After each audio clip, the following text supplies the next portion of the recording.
Welcome to Wisdom for the Present, where we take ancient truth and bring it into clear modern understanding. This episode uses AI-generated narration based on human-researched and written material. So I want to start today by asking you to just picture a very specific, really visceral scene. Okay. Set the stage for us. Right. So the air is damp. It's the kind of cold that just, seeps directly into your joints. It's dark, probably smelling of mildew and unwashed bodies. We are looking at a man sitting completely alone in a prison cell on death row. And we have to remember, just a few months prior to this exact moment, he was the most powerful, wealthy, and respected man in his entire world. Exactly. And now he has been stripped of absolutely everything. I mean, his wealth has been confiscated. All his titles are gone. Just erased. Yeah, his sprawling estates, his massive libraries, his political influence gone. And the friends he spent his whole life helping, they've either abandoned him out of pure terror, or they are literally the very people who conspired to put him in this cell. Right. And the psychological devastation of that is just, well, it's almost impossible to quantify. Yeah. He isn't just facing execution. He's facing the total annihilation of his legacy. And the threat to his family, right? Oh, absolutely. The imminent threat to his family is hanging over him. And he is falling apart. He really is. If you look closely at the text, the way he describes himself in this cell is just haunting. He says his skin hangs loose and shriveled on his sorrow-shrunken frame. Wow. Yeah, and his hair has gone completely white, practically overnight, just from the sheer stress of it all. He is weeping constantly. He's actually begging for death at this point. Right, he's writing these agonizing verses about how death is ignoring him when he wants it most. And, as he's sitting there just wallowing in the absolute wreckage of his life, something impossible happens. A mysterious, awe-inspiring woman suddenly materializes in his locked cell. It is arguably one of the most striking and structurally brilliant openings in all of world literature. What we are exploring today in this deep dive is Book 1 of the Consolation of Philosophy by Boethius. And it's a heavy one. It is, yeah. We are looking at a text that shaped human thought for a millennium. But, looking at it as a mere historical artifact misses the point entirely. What we have in our hands is essentially a highly engineered manual for surviving catastrophic loss. Because this isn't some abstract thought experiment for him. He isn't sitting in a comfortable university office theorizing about suffering. Not at all. He is writing this manuscript while literally listening to the footsteps of the guards, waiting for the executioner's sword. The stakes could not be higher. Our mission in this deep dive is to help you extract the raw, practical wisdom and the profound moral insight from this foundational text. Right. We're going to use Boethius' ultimate literal crisis as a lens for our own modern struggles. The political circumstances of his imprisonment are ancient, sure, but the psychological terrain he's navigating, the betrayal, the loss of identity, the rage against an unfair universe, it's intensely, almost uncomfortably human. It really is. So let's zoom in on the situation in that cell the moment this woman appears. He's at his absolute lowest, right? Yeah, rock bottom. And he is surrounded by what he calls the muses of poesy, the muses of poetry. They are hovering around his bed, dictating his lamentations. He's writing these devastatingly sad verses about how old age has crept up on him through sorrow. Right. He writes something like, "Blessed is death that intervenes not in the sweet years of peace, but unto the brokenhearted brings release." Exactly. It's a very dark, very heavy indulgence in his own misery. He is basically making art out of his despair. He is actively curating his tragedy. And that is the exact moment this mysterious woman steps into the frame. This is the personification of philosophy herself. And Boethius' physical description of her is so fascinating, and it's heavily symbolic, right? Oh, absolutely. She's a woman of indeterminate age, yet her vigor shows no enfeeblement, which implies that wisdom is ancient, but never decays. But the most striking detail is her height. Yeah, that part is wild. It's impossible to pin down. Sometimes she seems to be of normal human stature, standing right there on the floor with him. At other times, her forehead literally strikes the sky and pierces the heavens, just baffling the eyes of anyone trying to look at her. That shifting height is such a crazy visual. It's almost like he's describing how philosophical thought actually works. What do you mean? Well, sometimes it deals with the mundane, normal human things, ethics, daily habits, how to treat your neighbor. And then suddenly it stretches up into theology, metaphysics, and the absolute limits of human comprehension, piercing the heavens where our minds can barely even follow. That is a brilliant way to interpret it. She bridges the earthly and the divine. She also has eyes described as bright as fire and of a more than human keenness. She sees through everything. There is no deceiving her. None at all. Which makes her first move so incredibly jarring. You'd think she would walk into this freezing cell, see this broken, starving, weeping man, and, I don't know, project warmth. You'd expect some compassion, yeah. You expect her to put a comforting arm around him, maybe tell him it's going to be okay, that he was wronged, that his feelings are valid. But instead, she is absolutely furious. She doesn't comfort him in the slightest. Ugh. She looks at these muses of poetry who were helping him write his sad songs, and her eyes flash with stern anger. She essentially kicks them out of the room. Just immediately boots them out. Yeah, and she calls them play-acting wantons, which is incredibly harsh, and accuses them of feeding his disease with sweet poison. She states plainly that these muses are killing the rich crop of reason with the barren thorns of passion.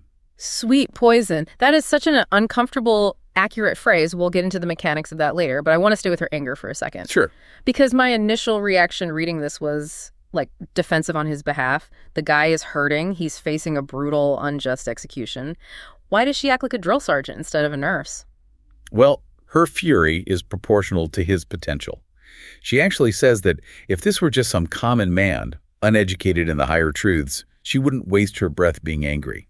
But this is Boethius. Exactly. This is a man nurtured in the highest philosophical traditions, a man who knows better.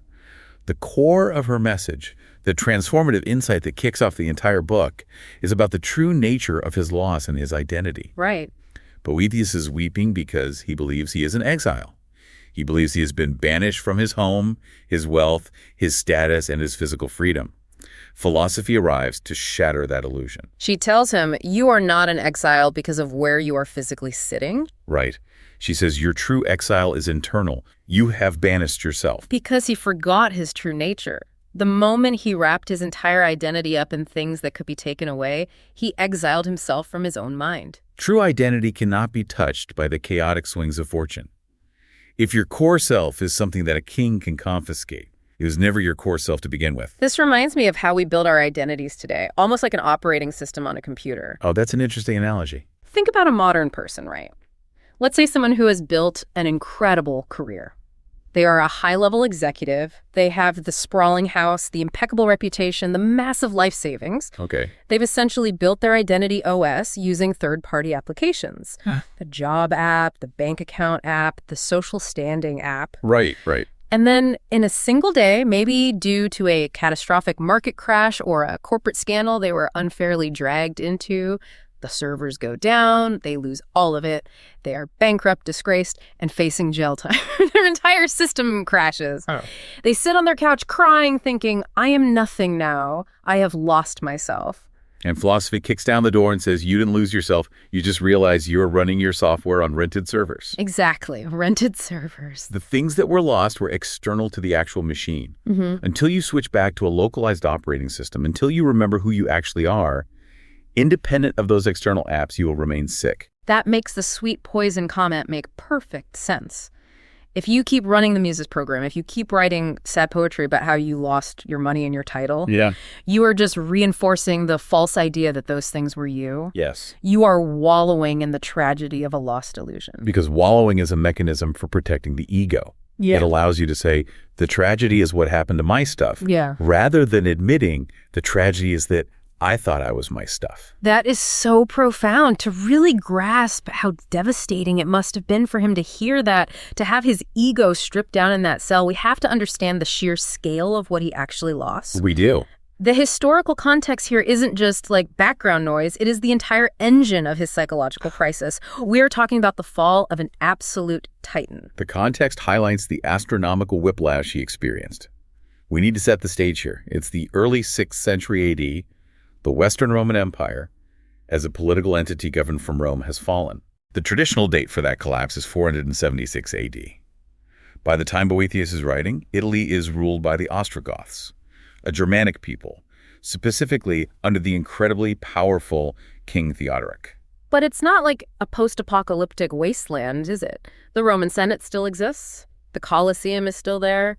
Roman aristocratic culture, the baths, the chariot races, the ancient families, they're all still very much functioning. Very much so. Theodoric is a barbarian king, sure, but he respects Roman administration. He needs the Roman aristocrats to run his empire, even if there's always an underlying tension between the Gothic military elite and the Roman civilian elite.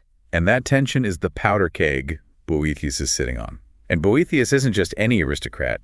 He comes from the Anici, one of the most ancient, wealthy, and prestigious families in Rome. Top of the top. Exactly.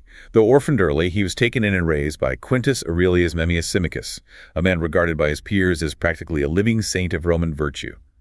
Boethius ends up marrying Symmachus's daughter, Rusticiana. So socially, he is untouchable. Right. And intellectually, he is a superstar. He took it upon himself to translate all of Aristotle and all of Plato into Latin. He wanted to harmonize them, to save Greek philosophy for a Latin West that was rapidly losing its ability to read Greek. The guy wrote the literal textbooks on arithmetic and music that would be used in Europe for the next 1,000 years. He's a polymath, an orator, a poet. And he doesn't just stay in the library, he climbs the political ladder all the way to Magister Officiorum. For our modern understanding, Magister Officiorum is roughly equivalent to being the Prime Minister or the White House Chief of Staff. Wow. He was the head of the entire civil administration under King Theodoric. He managed the court, foreign embassies, and the vast bureaucracy of the state. He was the filter between the king and the Roman Senate. So he really had everything: money, brains, perfect family, and ultimate political power. And this all reaches a fever pitch in the year 522 AD. The absolute summit of his earthly fortune. Right. By special extraordinary favor of King Theodoric, Boethius's 2 young sons are made joint consuls. Now, I know consul was largely an honorary title by the 6th century, but it was still the highest traditional honor a Roman could achieve, steeped in 1,000 years of history. It was the ultimate validation. Boethius describes the day vividly. His 2 sons ride to the Senate House accompanied by a massive throng of senators, with the roaring acclamations of the multitude echoing off the ancient marble. I can just picture it. And Boethius himself gives a soaring public speech honoring the king, standing between his 2 sons, handing out largesse to the crowd.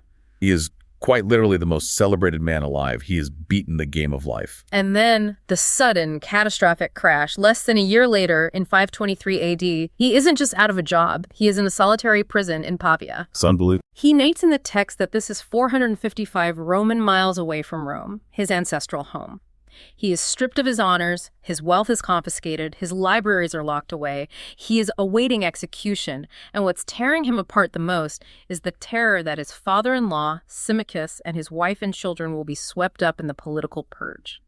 The psychological descent from handing out gold to cheering crowds in the Roman Forum to freezing in a cell in Pavia in a matter of months is enough to break any human mind. It's whiplash. But what makes it truly unbearable for Boethius is the sheer undeniable injustice of it. When he is defending his legacy to philosophy in Chapter 4, he lays out his track record. He wasn't some corrupt politician whose greed finally caught up with him. He was a champion of the weak. He weaponized his massive power to actually help people, which in that political climate was incredibly dangerous. He actively stopped corrupt officials, and he names them. Yes, he does. He names Conegastus, who was assaulting the fortunes of the weak. He names Trigella, who was the king's own steward, the provost of the royal house. Boethius thwarted him to his face. Which takes incredible bravery. Exactly. He fought against forced sales of grain that would have literally starved the entire region of Campania just to line the pockets of the military elite. He saved other senators, like Albinus and Paulinus, from being destroyed by greedy informers. He acted as a true philosopher-statesman. He put himself in the crosshairs of the most dangerous, wealthy men in the kingdom to protect the innocent. He was paying the ultimate price for being a good man in a profoundly corrupt system. And the bitter irony of the men who actually took him down is staggering. It is the ultimate insult to a man of his dignity.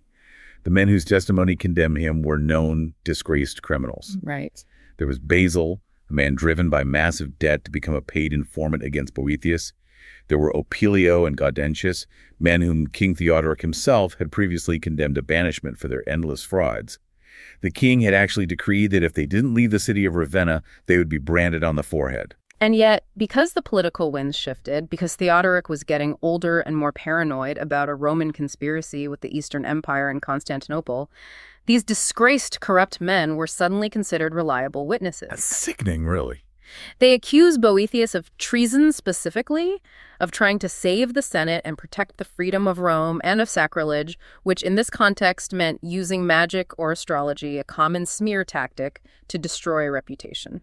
Boethius is sitting in that cell, running the mass of his life, and the equation simply does not balance. He's thinking, I did everything right. I followed the rules of virtue. I protected the innocent. I served the state. And this is my reward: defeat by the hands of known criminals. This brings us to a conflict that is so deeply resonant today, the tension between cosmic order and human chaos. In Song 5, Boethius sings this agonizingly beautiful cosmic prayer. He looks out at the physical universe, or at least thinks about it from his cell, and marvels at its perfect, unyielding governance. The Neoplatonic worldview he held saw the universe as a deeply ordered, rational hierarchy emanating from God. He describes how the moon's phases operate on a strict mathematical schedule. Yeah. He talks about how the winds blow, how the seasons change with absolute reliability. He notes the exact timing of leaves falling when the rough winds blow, and how the seeds grow when the gentle spring winds return. He writes, each the reign of law confesses, keeps the place that is his own. The physical world is perfectly governed. There are no mistakes in the orbits of the stars. But then he turns his gaze to human society. He looks at his own life, and he asks a question that I guarantee every single person listening to this deep dive has asked at some point. Oh, without a doubt. How often do you step outside, look at the beauty and order of nature, you watch a perfect sunset, or you see the mathematical perfection of a spiraling galaxy, or even just a snowflake, and then you look at the daily news? Right. You see the corruption, the suffering, the sheer senseless unfairness of human society, and you wonder, why is human existence such a chaotic, cruel mess? Boethius directs this frustration straight at God. He asks, can it be that thou disdainest only man? 'Gainst him poor thrall, wanton fortune plays her vainest. He is looking at a world where the worst people, the perjurers, the deceivers, the greedy win, and they win big. While the good guys suffer. Exactly. Meanwhile, righteous people like him are crushed and forced to grovel in the dust. He is experiencing a profound crisis of faith. Not a crisis in God's existence. He knows the stars didn't make themselves, but a crisis in God's management of human affairs. Why give humans free will if they're just going to use it to destroy the innocent? It's the ultimate grievance, and what he's doing in that cell, writing these poems, dwelling on the criminals who beat him, venting his righteous anger, it's the 6th century equivalent of doom-scrolling his own life. The doom-scrolling analogy is incredibly apt. When we experience injustice or trauma in the modern world, we have a very strong tendency to romanticize our pain. We post about it. We seek validation for our trauma. We really do. We curate an entire identity around being the victim of an unfair system. We doom-scroll through the evidence of our own misery, collecting receipts of how badly we've been wronged. And this is exactly what the muses of poetry were helping Boethius do. They were helping him craft beautiful, tragic art out of his victimhood. They were helping him build a monument to his own unfair destruction. I have to push back here, though, on behalf of anyone who has been through genuine trauma. Let's say someone is listening to this who was just fired unjustly, or whose partner betrayed them, or who was diagnosed with an illness they didn't deserve. Isn't it healthy to process our grief? Sure. Why is philosophy so aggressive about kicking the muses out? Shouldn't we acknowledge when things are genuinely deeply unfair? Calling it a disease feels a bit like toxic positivity. That is a vital distinction to make, and it's one Boethius carefully addresses. Philosophy is not advocating for toxic positivity. She isn't telling him to smile and pretend the cell is a palace. What she is against is not the feeling of grief, but the wallowing in it. There is a massive psychological difference between processing grief to move through it and adopting grief as your permanent address. Philosophy recognizes that his mind is genuinely sick. She says, these are the symptoms of lethargy, the usual sickness of deluded minds. So the sickness isn't that he feels bad. The sickness is that he's losing his grip on reality because he's hyper-focusing on the material loss. Precisely. Notice her physical actions in Chapter 2. After she kicks out the muses, she doesn't just stand over him and yell. She sits down gently on the edge of his bed. She sees he is speechless and crying, and with a fold of her own imperishable robe, she gently dries his eyes. Wow. She says she needs to wipe away the tears that are clouded with a mist of mortal things. A mist of mortal things. His tears are literally acting as a lens that distorts his vision. When you wallow in how unfair the world is, when you fixate solely on the injustice of the material world, the mortal things, the bank account, the reputation, the physical freedom, you blind yourself to the bigger picture. You kill the rich crop of reason. Philosophy knows that to survive this execution, Boethius doesn't need validation for his anger. He needs absolute, crystal clear psychological resilience. He needs clarity, not poetic indulgence. So she's wiped the tears away, but how does she actually figure out what's broken in his mind? She can't just snap her fingers and heal him. Right, it's a process. She doesn't just give a lecture. She essentially acts as a master physician or a therapist and starts probing his core beliefs. This brings us to the diagnostic test in Chapter 6. It is a brilliant sequence. She needs to perform a mental audit. She asks him 3 rapid-fire questions to locate exactly where his worldview has fractured. And these are questions that anyone listening to this can use as a daily reflection practice, especially when facing a crisis. Let's run the diagnostic. Question 1. How is the world governed? She asks if he thinks the universe is just a chaotic mess of random hazard and chance. And Boethius passes this first test, mostly. He says no. He knows God, the Creator, presides over his work.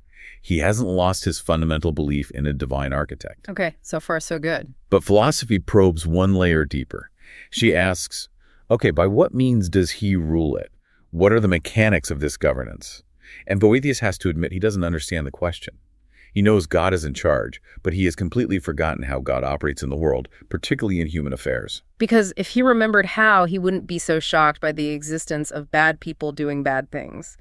Which leads to question 2. What is the universal end towards which the aim of all nature is directed? In other words, what is the end goal of existence? And this is where the cracks really show. Boethius says, I once heard, but sorrow hath dulled my recollection. He literally forgot. He knows where things come from God, but he has forgotten where they are going.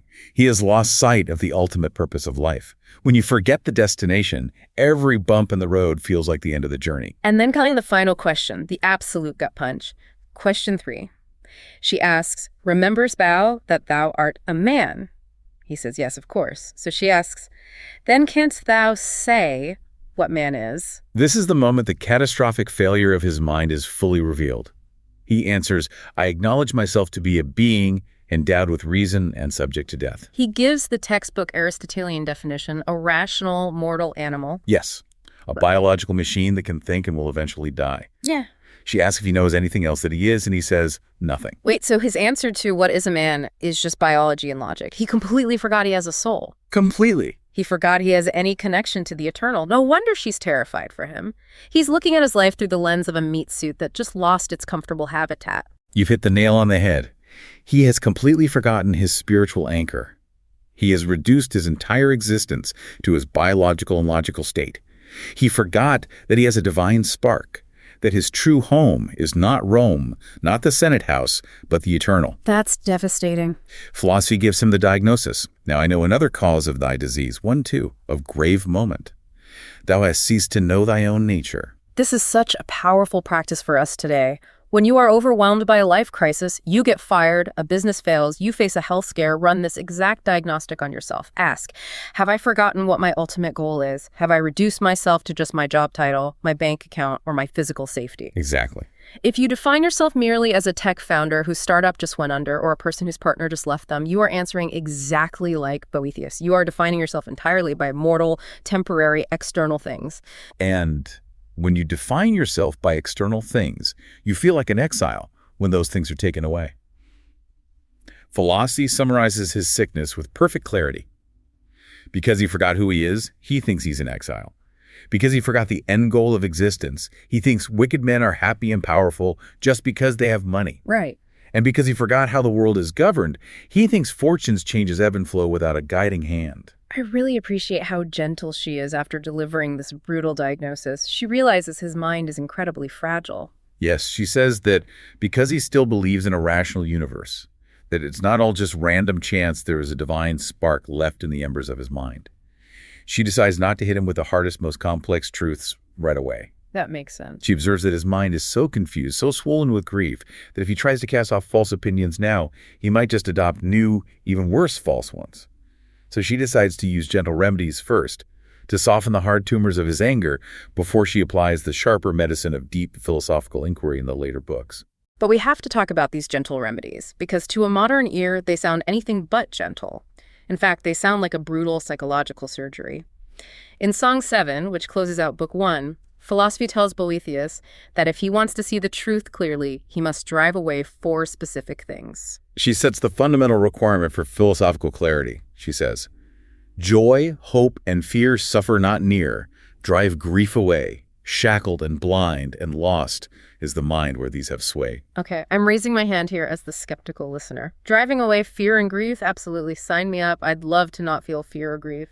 But joy and hope. It sounds counterintuitive. You want me to give up hope. In a Mani context, hope is our highest virtue. We run entire political campaigns on hope. We tell people in dark times, never lose hope. Giving up joy and hope sounds like a recipe for a miserable, detached, robotic way to live. It is arguably the most uncomfortable idea in the text for a modern listener.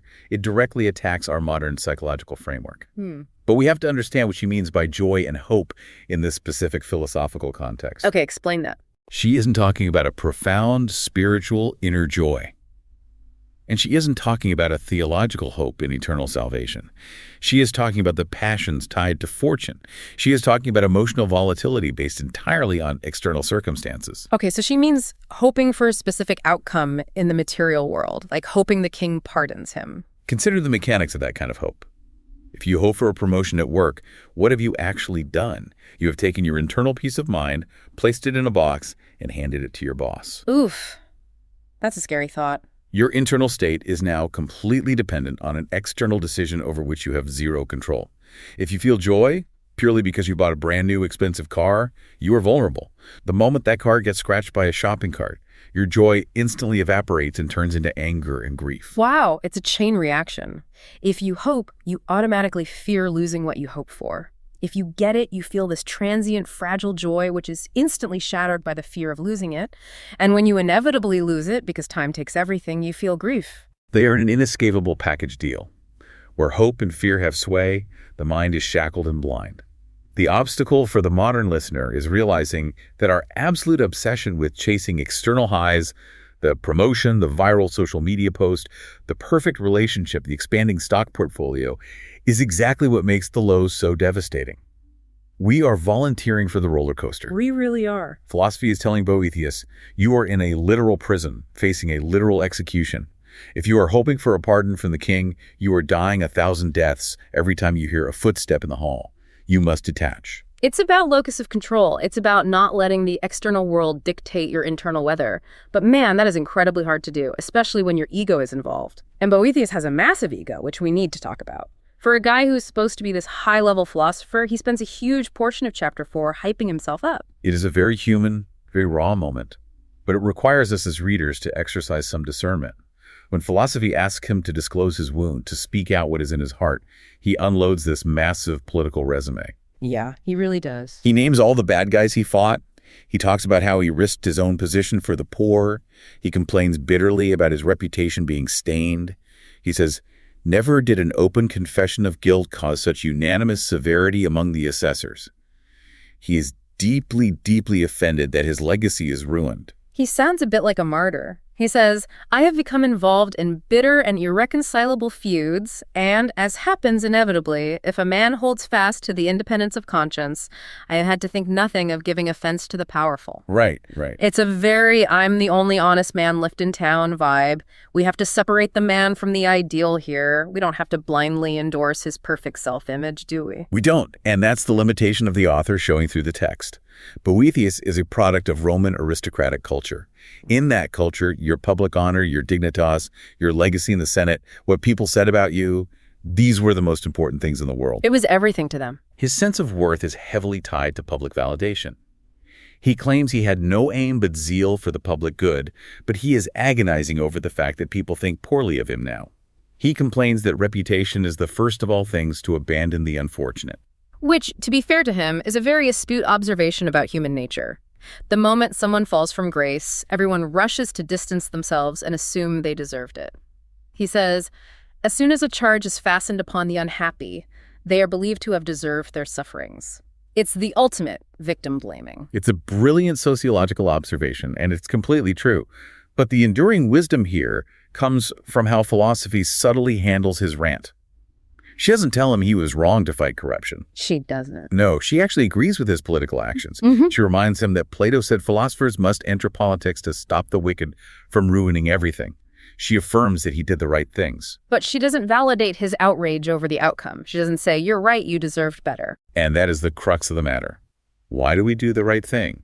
Boethius did the right things, but his mistake was expecting fortune, the chaotic, messy world of human affairs, to reward him fairly for it. He expected a transaction? Like, I am perfectly just, therefore I will be perfectly safe and perfectly respected. Exactly.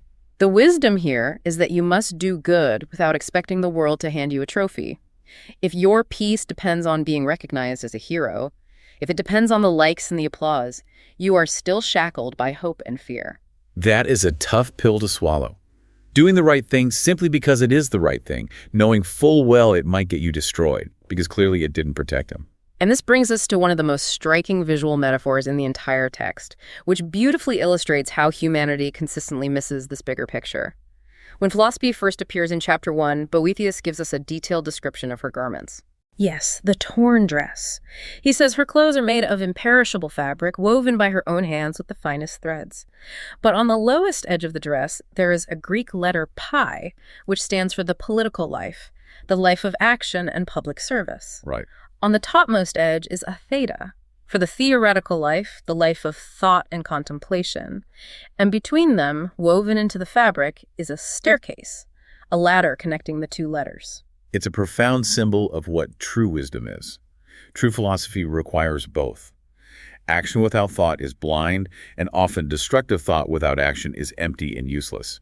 You must climb the ladder between the practical and the divine continually. But what is truly fascinating and deeply tragic is the condition of this dress. Yeah. Boethius notes that it has been torn by the hands of violent persons who snatched away whatever they could clutch. Philosophy explains this when he finally recognizes who she is in chapter 3. She says that after her great servant Socrates was put to death, various philosophical sects she names the Epicurean herd, the Stoics and others, went about trying to seize the heritage he left. She says they tore in pieces the garment which I had woven with my own hands, and clutching the torn pieces went off, believing that the whole of me had passed into their possession. They are scavengers of truth. And because they were walking around wearing a tiny shred of her vesture, the ignorant multitude mistook them for her true disciples. I love this analogy so much because it explains so much of our modern world. Think about today's intellectual, political, or even wellness landscape. How many modern factions take one small piece of the truth, maybe a shred about personal freedom, or a shred about social justice, or a shred about mindfulness and self-care, or a shred about free market economics, and they violently defend it as the entirety of wisdom? It happens constantly. They clutch their little torn piece of the pie or the theta, completely ignoring the ladder that connects the whole truth, and they build entire warring identities around it. It is a perfect parallel. We see this constantly in our factionalized culture. People grab a fragment of a complex reality, isolate it, and turn it into an absolute dogma.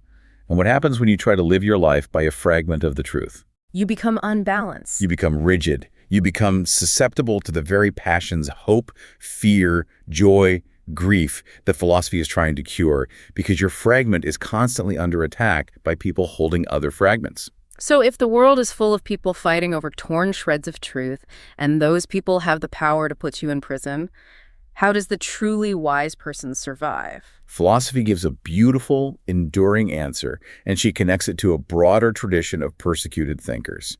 She lists men like Anaxagoras, Zeno, Seneca, Soranus, all men who were brought to destruction because they refused to comply with evildoers. Okay. She says the host of the wicked might be vast in number, but it is ultimately contemptible because it has no real leadership.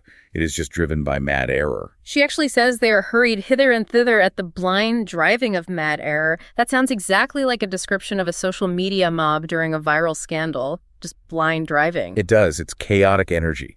And what does the wise person do when that mob attacks? Philosophy says, our leader draws off her forces into the citadel while they are busy plundering the useless baggage. Ah, the citadel. She says the wise, from their high vantage ground, are safe from all this wild work.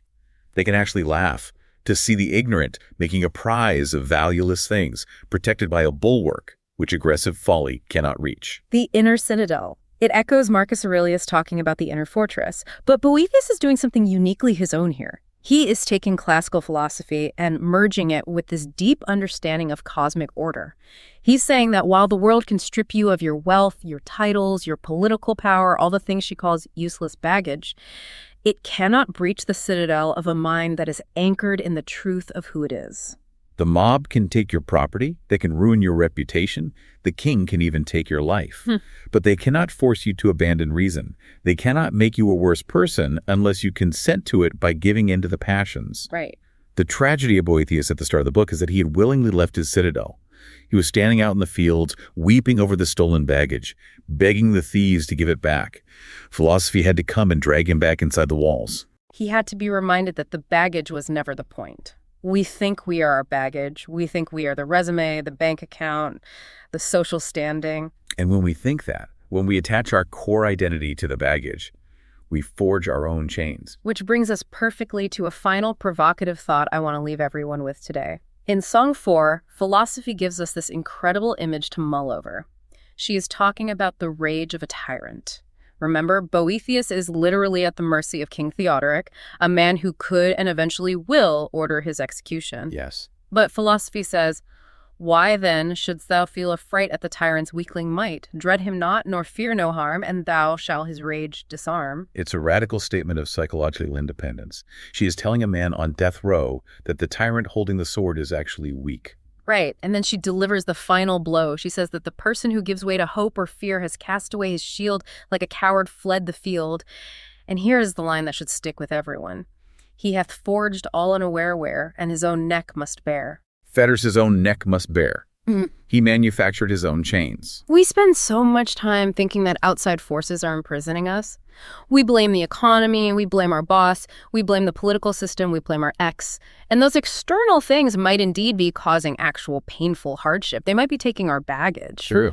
But the text says, if you tie your internal happiness, your core identity to those things you cannot control, you are the blacksmith of your own misery.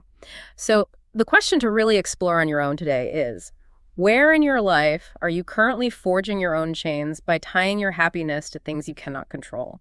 Where are you handing over the keys to your inner citadel? It is a difficult, demanding question, but answering it is the first step out of exile. That's the heart of this section. This is wisdom for the present, where understanding leads to clarity, and clarity shapes how we see and live. We'll see you in the next episode.